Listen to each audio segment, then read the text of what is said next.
Good afternoon, everyone. Thank you for joining today's press conference. If you'd like to ask a question today, please use the raise hand function. I'll come round to as many of you as I can, but we've got lots of people in the room today, so please be patient. We're going to start with Gary Cotterill, Sky Sports News. Gary, away you go. Hello, Thomas. Thanks again for your time. Hi, Gary. Why Chelsea? Why not? I mean, it was the opportunity. It was one of the biggest clubs in the world, in the most competitive league of the world. It was the moment, and it felt like we should absolutely not miss the chance to be part of the Chelsea family and to compete for titles with the best managers and the best teams. So that was a pretty easy choice. Does it concern you at all the club's reputation for getting rid of managers quite quickly? Yes and no, but on this level where I'm absolutely grateful that I can work on this level, it's like this. If you sign in for Chelsea, you sign in for the hunger of titles. You sign in for being absolutely competitive in every competition you play. I'm totally aware of that. Yeah, it is like you said, but it does not scare me. We have big ambition. Me myself, I have biggest ambitions. I'm very excited about the mixture of the team. I'm very excited about the structure of the club, and the first days were amazing. And yeah, I'm absolutely aware that at some point everybody expects results, but honestly, I'm doing that of myself all the time. You're a extremely experienced coach. You've won many things. You seem like a nice guy. Are you concerned at all that there might be a fan backlash, because Frank Lampard is obviously a legend at the club? Yeah.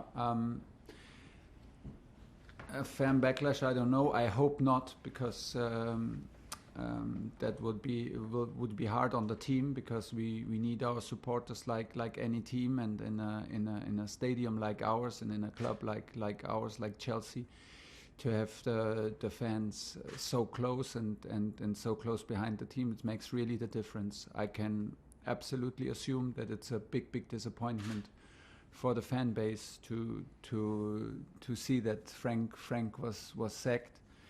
I have, and I said this in the first statement, and I can only repeat, I have the biggest respect. I was a huge fan of Frank as a player. It was a pure joy to watch him play and to see him, how he played, with what personality he played. He was one of the key figures to demonstrate in 90 minutes what Chelsea is about intensity, about devotion, about winning mentality. And so I have the biggest respect for him personally and for his legacy. It just got bigger when I received a message today in the morning, and to a personal message to wish me all the best, and maybe meet in the future when this is possible. So honestly, nothing has changed there. But in the last 72 hours, the club made clear to me that this is not my fault, clearly not my fault, and I cannot change the situation for him. As this was the decision was made, and I was handed the opportunity.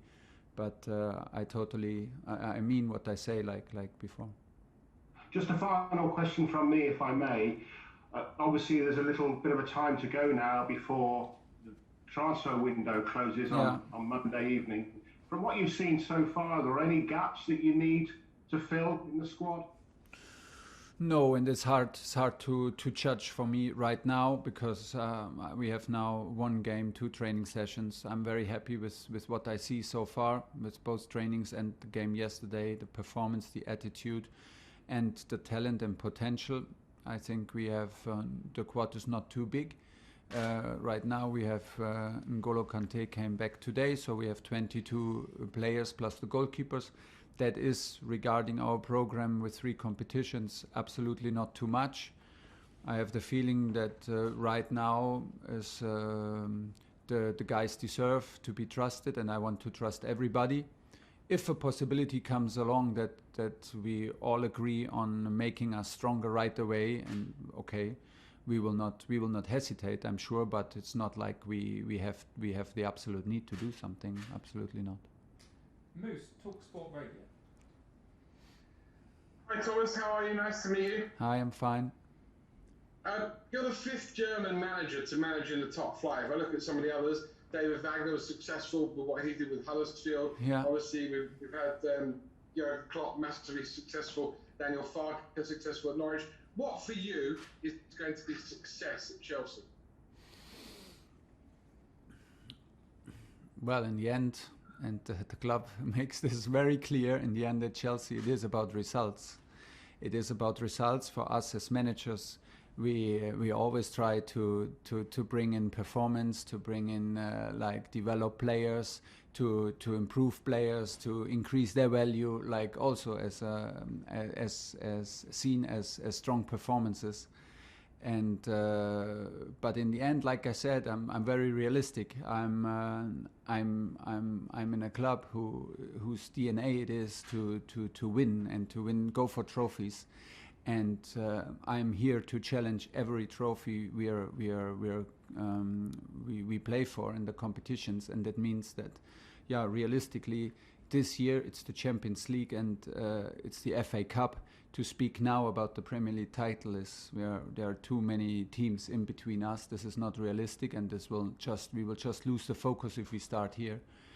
But our job is also about relations in the club, and relations, of course, with the team, and to push everybody to the limit. And success is also to make the stadium happy. People should be excited to come to Stamford Bridge. People should be excited to watch our team. People should be excited and feel that the team plays with a special kind of energy and atmosphere. These are also the soft points of success. But in the end, we don't need to talk around a lot. At Chelsea, you play for trophies and titles. Do you think it's coincidence that you're German and that Chelsea need to get the best out of Timo Werner and Kai Havertz? Or am I being very cynical if I sit here and say that's one of the reasons why you were chosen, because Christian Pulisic, but mainly those two? Yeah, hopefully they talk. If it's like this, then that means they talked good about me, no? I'm not sure, but maybe it was not the biggest disadvantage in this moment. Maybe is that people can rely on that. I love to work with young guys. I love to work with guys from the academy, and we have a lot of Chelsea boys here in this squad, and we will push them to the limits. Yeah, but it was, like I said also yesterday, it was a bit strange. I step up for the first time in the middle of a season, one day before a match, and you do the first meeting, and you already know 4, 5, 6, 7 players. Because of course maybe they're German, maybe I have worked already with them or at least spoken with them, so that made it a bit easier for me. But hopefully there were some other reasons than just my nationality to be coach now. Last one, Moose, please. Last one. I don't know if it's true, so it may not be true, but I read somewhere as a young boy, your favourite club in the Premier League in England was Tottenham Hotspur. Is that right? Oh, you're really digging deep, huh? No, I just yeah. No, but I want to be very honest, because we played the EuroLeague game with Dortmund in Tottenham, and everybody there was very friendly, and I just explained it. When I was young, there was no daily match live on the TV.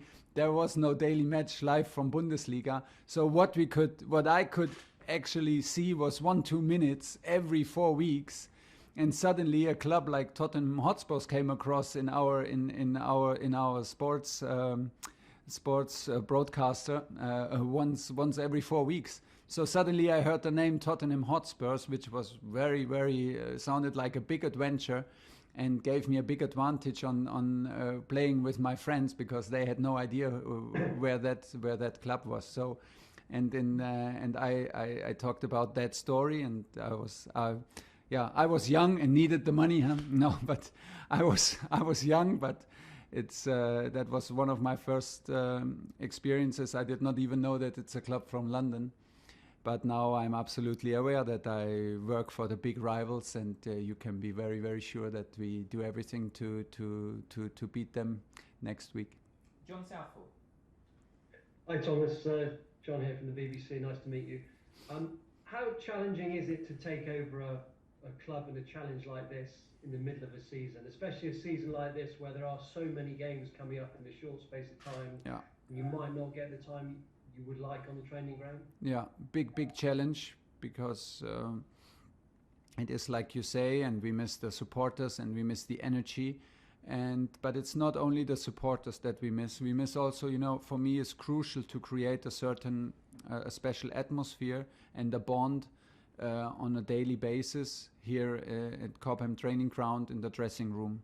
But due to the COVID situation, we have a social distancing rule here. So at the moment we're using three changing rooms for our team. We cannot be in the gym or everybody together at the same time. We have to, and for me we cannot do the biggest celebrations in training when we do a 6 against 6. And all these little details that you maybe normally don't talk about and don't think about, they make the difference. Like also, they can make the difference to create a certain bond and a certain glue between the players, and to create an atmosphere that you step into a dressing room and that you can really feel it, and they are choking with each other and they bond with each other and they are like arguing with each other. That does simply not exist. And at the same time, of course, the biggest impact are the empty stadiums. And then, like you said, everybody is like, it affects everybody also on a personal level. So some players are a bit more scared than the others, more worried about parents, about grandparents. This is a huge thing to deal. And and we deal on this now and step up in the middle of a season. Yeah, but at the same time, like I said, there was no time to overthink it, and maybe that was good. And the outview on to be part of this adventure was too positive, and I was too hungry to hesitate. But it's a big challenge for sure. One more, please, John. I think I'm right in saying that you know Pep Guardiola reasonably well. Have you spoken to him at all about the Premier League, about the challenges that might throw up? Because I think of all the leagues in Europe, this is the one where everybody seems to be able to beat each other. You saw last night with Manchester United. Yeah, absolutely. I spoke with Pep a lot since he works here. I followed, of course, the Premier League very, very closely from Germany and from France. This is absolutely clear, because this is the benchmark of leagues.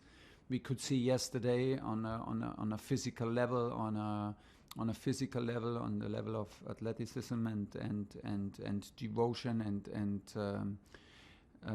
a completely different level that we are used to. I love it because it brings out the best in us coaches. I love it because it brings out the best in our players. I truly believe in that. And for me personally, this is something to step up and to compete against the best coaches in the world brings out the best in me, and I want to be ready for that. And I'm very positive about it, and it's a big challenge. Lindsay Hooper. Hi Thomas, Hi. Lindsay from Premier League Productions. You made 3 changes for the game against Wolves, and you brought in experienced players, Giroud, Azpilicueta and Jorginho to start. I wondered whether fans should read much into that and the direction that you might want to go in. No. That was, first of all, it was a totally unfair lineup, because I had no reason for any of the players who did not start. I had no reason why they did not start, because everybody deserved, because we started from 0 and the training before was excellent. So I made the choices for a little bit more experience, because I thought that if a club like Chelsea changes the coach in the middle of the season, a new coach steps in one day before the game, it's the 9th place. There are a lot of teams. I did not know how it affected the young players. I opted for a bit more experience tomorrow and to put this weight and responsibility on the shoulders of the more experienced players. Not of any trust issues, and if you know my reputation and if my in my last clubs, I will push every youngster to be ready. And what I saw also today in training from the guys who did not play, I have absolutely zero doubts that we have 21 players who are absolutely ready to play for Chelsea in Premier League and win games for us. Nobody should read too much into this. We have to. This is like we have to get known to each other, and we have to do this in the middle of a season. And so that was the reason, but nothing else. Nick Purewall. Hi Thomas, thanks for your time. You said great news that Ngolo Kante is fit. You spoke briefly last night about how excited you are to work with him. Where do you see his best position? Because obviously he's played in loads of different roles in midfield, and you seem to fulfil them all well. But where do you think you best? I think he's the strongest on the 6-6 in the center, in the heart of the game. Gives him a little bit more freedom than he plays a 6, what he can do. But I like he's for me not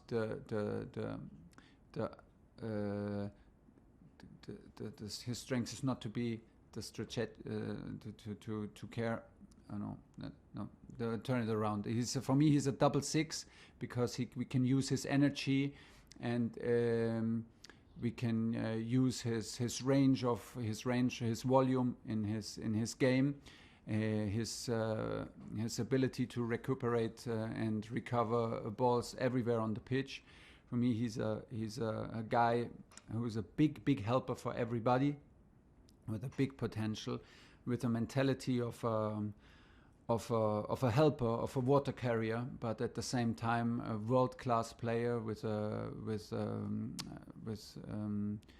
who played a crucial role in the World Cup win for France, and that's why it's super important to have him. And for me, the 6 is the best role for him, because it gives him a bit more freedom than he plays the 6, which demands a bit more discipline on the position and maybe cuts his wing a little bit, but I'm sure he could also play there. Okay, we've got time for 2 more in this section, then we're going to move on to the dailies and finish with Sundays. Carrie, one question for you, and then we'll go to Raphael from Germany Sky. Hi Thomas, Carrie here from beIN Sports. I have to ask you 2 questions in one then, apologies. Just to follow up from Lindsay's question, your assurance to fans then that the academy players that Frank has showed such faith in won't be punished. You know, Mason Mount was captain in the match before it started in the last 10, created more chances than any other player. There's some concern, we know it's not, that it was a punishment. Of course, we know when it's not. And I'd like to get your opinion on Billy Gilmour, because we know how much you like the metronome in defensive midfield, the Verratti style play. Everyone very excited about him as a player, some concern he could go out on loan. Your assessment of all that, please. Of Mason and Billy. Yeah, and why you chose to leave. It was just I wanted like I said, I can only repeat, I wanted to take the weight off their shoulders. Of course, when I told them they're absolutely sure they can handle the weight, okay, I have no trust issues, but I wanted to give the responsibility in this special moment to a bit more experienced players, and have them in hand to be have them in hand to have strong guys also from the bench. There is nothing to worry about. I like what I see from Mason so far, from his personality that I get to know now since 3 days, is amazing. Such a nice guy, such a competitive guy, such a lot of talent, and the most important, every game I watched so far, he leaves his heart on the pitch. He cares for Chelsea like 100%, and he gives the 100% he has every time he plays, and this is the best basis for a big development. And I'm very, very happy to have him around, and I will not stop pushing him, and I will not stop guiding him, and I will not stop trusting him. This is absolutely nothing to worry about. For Billy, the same in a different personal moment for him, because he didn't play the biggest role like Mason did in the last weeks. So maybe the decision yesterday for Mason was the toughest, and we spoke about this in person. And for Billy, I have a good impression. He is a very strategic guy. The very, very high level of game understanding, very, very, very good in the first contact, very, very clever in positioning. We see if he has the physical level on highest, or if he can compete in the center of the field, in the most physical league in the world. We will see that, but he is super quick. He is super fast with his feet, super fast in decision making, and very, very, very, very good in positioning, like I said. So for me, we have right now 21, 22 field players available, play in 3 competition. There is absolutely no need that we have to get rid of players. Last question in this section, Raphael from Sky Germany. Hallo Thomas. Hallo. Danke. In welcher physischen und psychischen Verfassung haben Sie die Mannschaft am Dienstag vorgefunden? Zuletzt hatte Chelsea etwas müde gewirkt, auch vielleicht ein bisschen verunsichert. Ja. Und dann anschließend, welche Erkenntnisse konnten Sie seitdem gewinnen, auch in Hinsicht auf Ihre Pläne für Timo Werner? Also physisch, gut, das, was man dann nachher physisch sieht, hat ja oft auch seine Ursache im Psychischen, dass jemand eigentlich, I answer in German? Sorry. Dass jemand von allen Werten her fit ist, aber einfach nicht zeigen kann, gehemmt wirkt oder vielleicht einen Tick das zu sehr will oder zu verbissen ist.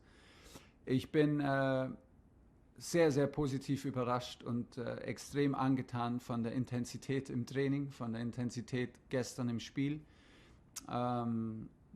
Wir konnten das Tempo halten. Wir haben extrem viele Balleroberungen im letzten Drittel gehabt, weil wir sehr, sehr intensiv und sehr aggressiv nach vorne verteidigt haben. Wir waren über 90 Minuten immer im Block. Die Abstände waren sehr, sehr eng. Darüber habe ich mich sehr gefreut und damit war ich sehr zufrieden. Auch wenn wir so im allerletzten Pass und im vorletzten Pass auf jeden Fall noch Luft nach oben haben, aber das war sehr, sehr gut.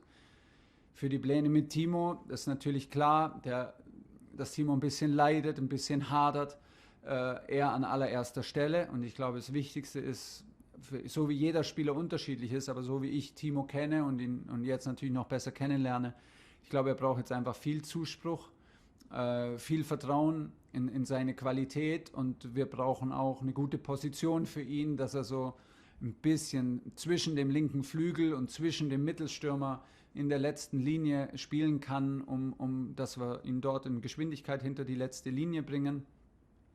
Und dafür braucht er einfach auch wieder Zutrauen und ein Lächeln und dass er sich das alles nicht zu sehr zu Herzen nimmt, dass er selber nicht trifft. Und er hat noch einen Elfmeter jetzt leider verschossen im letzten Pokalspiel. Das hilft dann natürlich auch nicht. Die Stürmer sind sensibel und brauchen Erfolgserlebnisse. Aber die Mannschaft war sehr offen, sehr positiv. Ich habe das gestern auch bei den Kollegen erwähnt. Die Jungs, die von der Bank kamen, hatten einen sehr, sehr guten Input in unser Spiel. Und die Jungs, die auch auf der Tribüne sitzen geblieben sind, ich habe sie einfach immer gehört, bei jeder Torchance, bei jedem Zweikampf mitcoachen. Die haben mitgecoacht, die haben mitgefiebert. Und das ist ja, so simpel sich's anhört, es ist halt dann am Ende das, was du brauchst. Wenn alle nur hinten auf der Tribüne sitzen und hoffen, dass der auf der Position schlecht spielt, dann wird es nicht funktionieren. Sondern wir müssen das auf jeden Fall herstellen, dass das jeder möchte, weil er weiß, wenn wir die Ergebnisse haben, wenn alle gut spielen, geht es jedem Einzelnen auch besser. Aber das machst du normal, sind wir gewohnt, auch auf einer täglichen Basis und wie wir miteinander umgehen und wie wir miteinander trainieren, herzustellen. Aber es ist alles sehr, sehr schwer, weil wir gerade in drei Umkleidekabinen uns umziehen. Im Stadion sind wir in 3 Umkleidekabinen. So das, was du eigentlich möchtest und zumal der Klebstoff entsteht, das hast du alles nicht. Und dann am Ende gehst du noch in ein leeres Stadion. So, deshalb ist alles ein bisschen erschwert, aber am Ende kein Problem, weil wir sind auf dem Platz zusammen und das macht extrem viel Spaß bisher. Okay, that's the end of the broadcast section.